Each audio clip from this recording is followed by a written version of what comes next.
Good afternoon. Welcome to Options Tenor. It's Wednesday, July 24th, 2024. You guys, it's actually Wednesday this time. Yesterday's video, I said it was Wednesday. Sorry about that.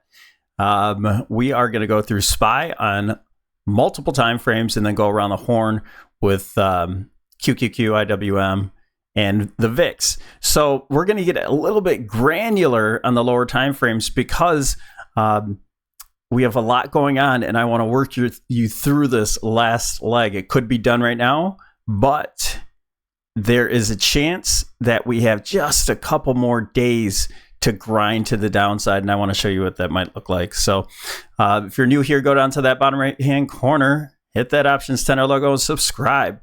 We do these videos often, especially when we have more information. So I'm going to start from the top down because I know a lot of new people are starting to support and join this channel. So thanks for all the support, everybody. Here we go. We have SPY on the monthly time frame. We have the 2000 top, 2021 top, and we're creating a top right now. Can we get another high here? I do think this could end up as some sort of tweezer top.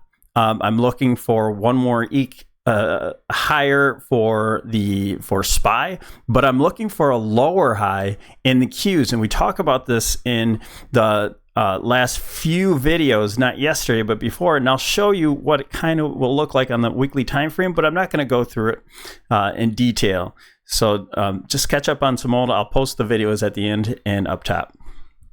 So right now we've been talking about this monthly doji. We are creating a reversal doji off of supply and a throw over, fake break, whatever you want to call it. But this is a very valid trend line. We're getting resistance at it. That's the important part. We're in a bullish posture, but we're changing over time. We have negative divergence on all time frames. This is very important for a major top here. So we'll keep working you through that. Let's go down to the weekly time frame. On the weekly time frame, we're looking at first this Elliott wave look. We were talking about 723. We got our top at 723, and then we also had a time frame of 7. On this one, 729. So we'll be looking at that. I'm going to take the 23 off, hide that. And so we have 729 that we may look for some sort of, now that there's wiggle room when it's the weekly time frame. So it's really that weekly bar of the 29th. Okay. So it gives you a couple days to wiggle. So we're looking at next week being a very important week. So do I think we get a low? I do. And right now we're looking at, first of all, our reversal off the 162% retracement off of the 2021 correction. So we have this correction here, and then we have the retracement, 162%. We hit that target. I wasn't sure if we were going to hit it or not. But our first target was 127. We got the 162. And what I think we're kind of right on that 8 EMA. So I think this can be an important area to hold. And I'm just thinking that we eke out a new high, very similar to this top here. So this would be the top previously, similar to this top here. And we're looking for some sort of volatile, maybe ending diagonal, something volatile meaning up and down, but also grinding to make a new high. Now that's going to look a lot different on the Q, so I'll just give you a quick look at that. On the Qs, we're looking at this type of top here. So where we had the high first, and then same sort of price action, just weaker, and managed to make a lower high at that point. Okay, so that's what our main premise is so far, and we'll keep pointing out what things will look like if that is not true, and we have more of a top that just is a sharp top, and that's it. And then continuation down. Yes, those do happen. And that's definitely in the cards. But right now, I think just with this momentum that I think price is going to give us a hard time and give us much more of a time frame, like a time result of a top. Excuse me for my fumbling. Let's go to the traditional technical analysis, and we just had that channel top here. We're getting underneath the 2021 trend line. And eventually, I think we're going to start testing these lows here. But as of right now, that's just a certain point there of reference. But these tops are good. We had a throw over, and now we're breaking down. So this is a rising type channel. So we could easily test the top of the channel again within a few weeks to maybe a couple months. And, eke out a new high. And we'll consider that a double top. Let's go down to the daily. Daily time frames, what it looks like from traditional technical analysis. We're, starting to get to the, this is an important thing right here. So we're starting to fill out this bearish rising wedge. I just don't think we're ready to break down this trend line. Notice I moved it just a little bit. If you're following and using the same trend lines, I put it on the very end of this one here, benefit of the doubt, and we're right on it right now.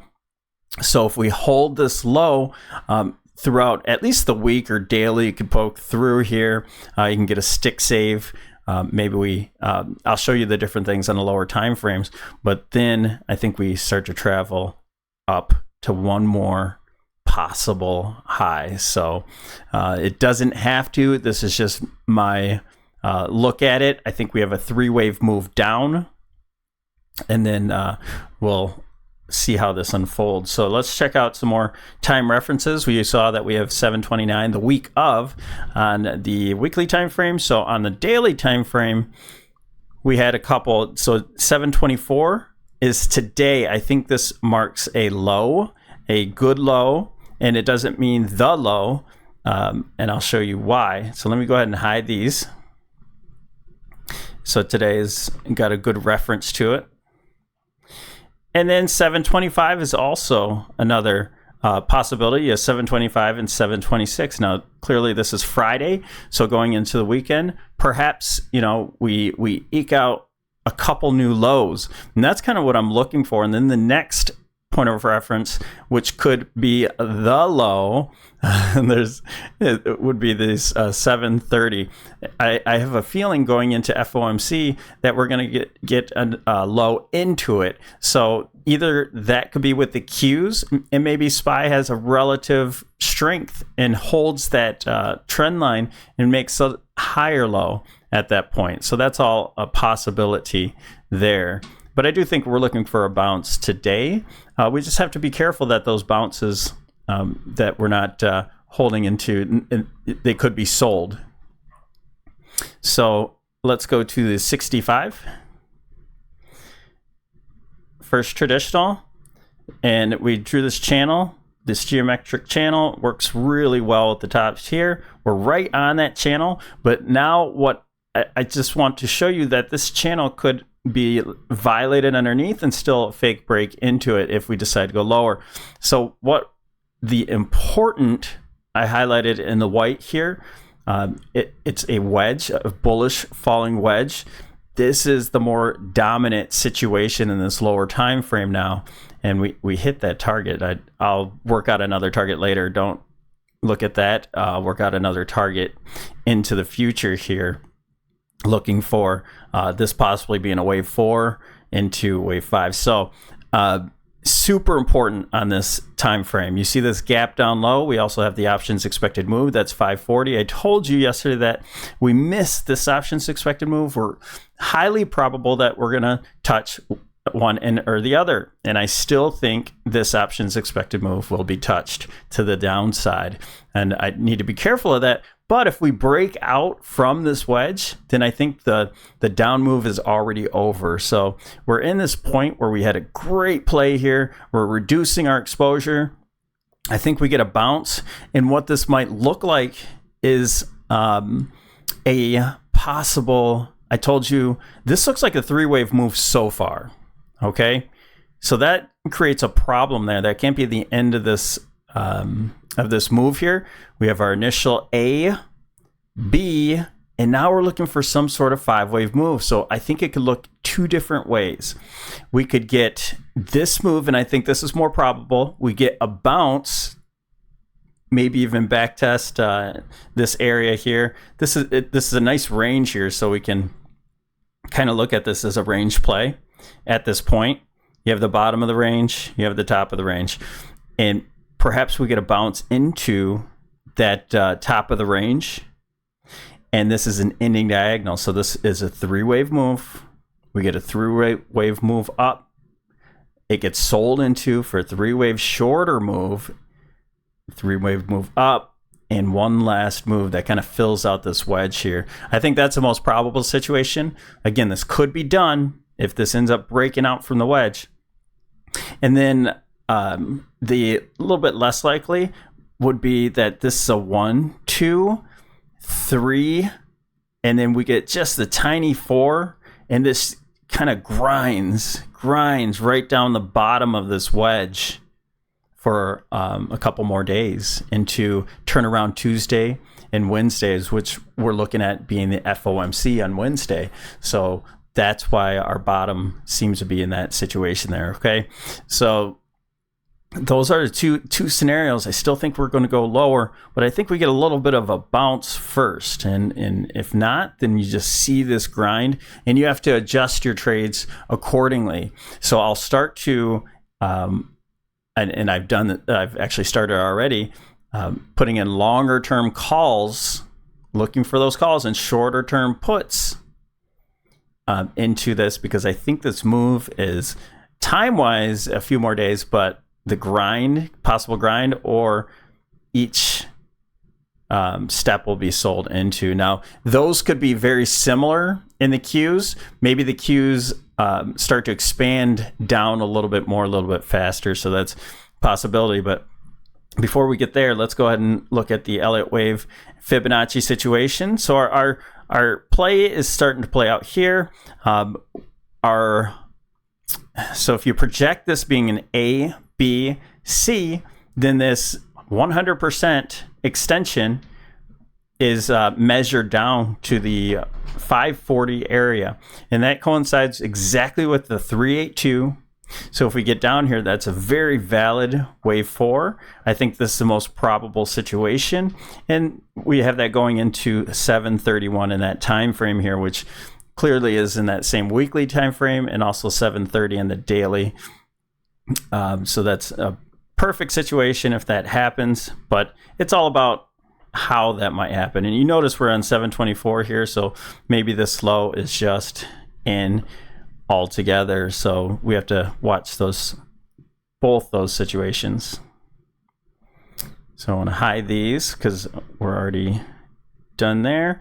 So I still think it looks like this. And then after we get to this point, this will be a good indication of what happens next and what kind of move we have here. So we're looking at our target being 539.43, and then we're looking for a new high.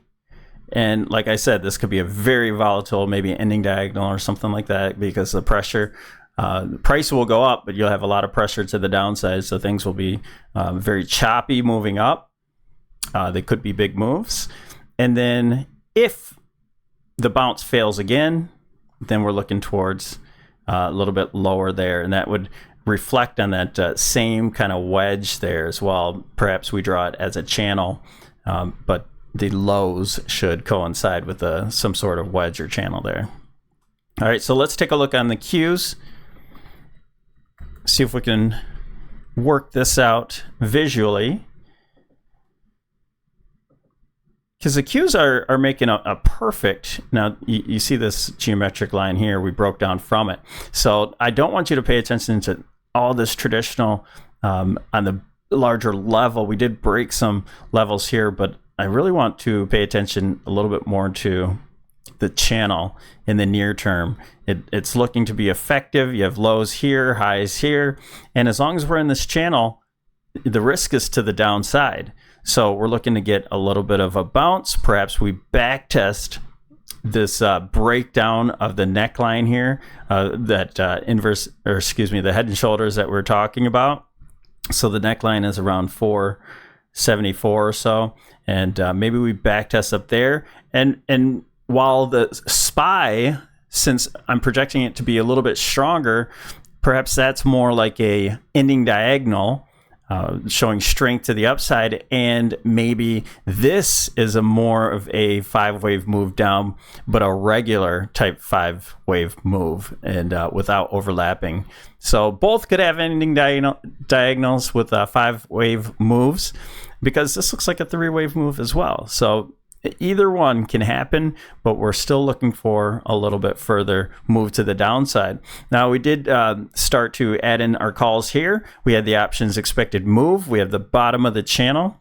We have, and this is on SPY as well, we have positive divergence here, and we only have one low here in the RSI. So although this will start to show, this will rise in the MACD, the RSI should have positive divergence working, maybe like a three low, 3 drives lower on the RSI with positive divergence here in the future coming up into Wednesday. So that's how we're going to be playing it. Let's go ahead and check out the Elliott and fib.